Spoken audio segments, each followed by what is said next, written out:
Springtime is when creatures such as snakes and spiders wake up, which is why the River Parks Authority is warning trail users to be aware and don't wander off the path. 2 News Oklahoma's Amanda Slee shares what you should do if you do come across a snake.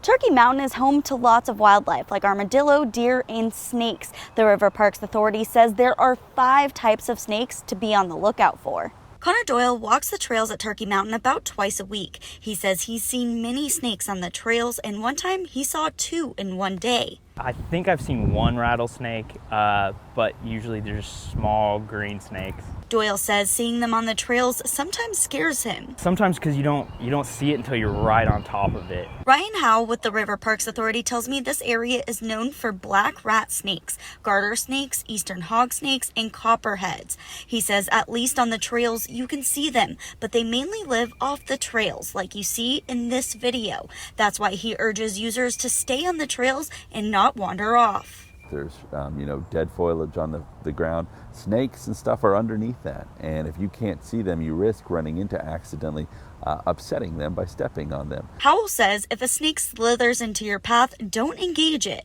They will not harm you if you do not harm them.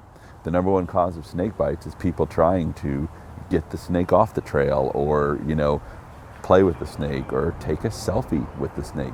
That's when you're likely to get bit by a snake. Howe suggests you turn around or stop and wait for it to pass. Doyle says that's what he does.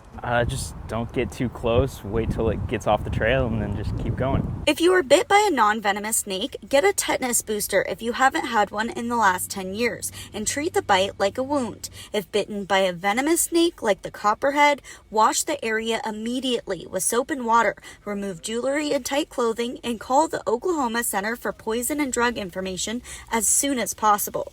In Tulsa, Amanda Slee, 2 News Oklahoma.